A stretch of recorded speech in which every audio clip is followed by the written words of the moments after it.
हम ही को कातिल कहेगी दुनिया, हमारा ही कत्लेआम होगा।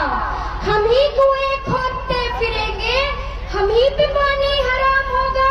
मुअज़्ज़ज़ सामीन कराम, सन 1947 को दिल्ली की जामा मस्जिद की तारीखी सीढ़ियों पर खड़े होकर के भारत रत्न मौलाना अबुल कलाम आजाद साहब ने कहा था कि मुसलमानों कहाँ जा रहे हो, ये है तुम्हारा मुल्क, यहाँ तुम्हारे आबाओ अजदाद की कब्रें हैं। उस वक्त मौलाना आजाद की ये सदाएं सुनकर के लोगों ने अपने सरों की गठरियां उतार करके रख दी थी।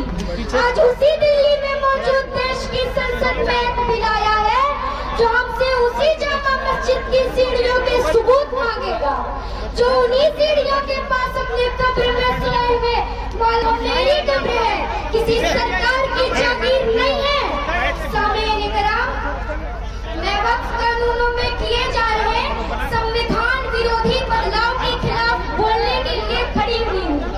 संविधान का आर्टिकल 14 हो, 29 हो, 30 हो, चीख चीख कर कहता है कि देश में सब बराबर के हकदार हैं।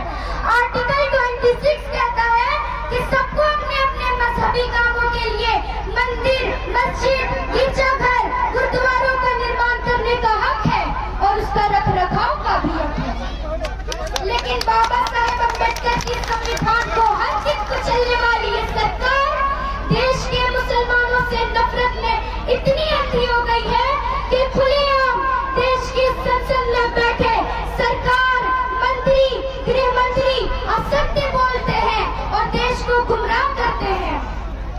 सरकार ने इस बिल का नाम उम्मीद रखा है। मंत्री जी, इसे मुसलमानों के लिए नई उम्मीद बता रहे हैं। नहीं मंत्री जी, ना तो ये बिल मुसलमानों के लिए नई उम्मीद है और ना ही उम्मीद की नई किरण। सामीन कराम, भाजपा ने पूरे देश में वक्फ के नाम पर कई सारे झूठ फैलाए हैं। आइए आज उनकी सच्चाई के पर बात करते हैं। वक्फ ट्रिब्यूनल को ऐसे बताया जाता है जैसे वक्फ ट्रिब्यूनल कोई मजहबी खाक पंचायत है, जबकि सच्चाई ये है कि वक्फ ट्रिब्यूनल भी तो सरकारी न्यायिक विभाग है, जिसमें सरकार द्वारा नियुक्त जज होते हैं, जिसमें प्रशासनिक अधिकारी होते हैं, कहीं ऊपर से थोड़ी आ गए। सामीन कराम, देश के गृह मंत्री जी ने सदन में कहा कि वक्फ ट्रिब्यूनल के फैसले के खिलाफ कोई कोर्ट नहीं जा सकता, जबकि सच्चाई ये है कि वक्फ एक्ट 1995 की धारा 839 के तहत हाई कोर्ट वक्फ ट्रिब्यूनल फैसले की न सिर्फ समीक्षा कर सकता है बल्कि उसको बदल भी सकता है। सच तो ये है कि वक्फ बोर्ड खुद अपनी जमीनों के लिए कई सारी कोर्ट में मुकदमे लड़ रहा है।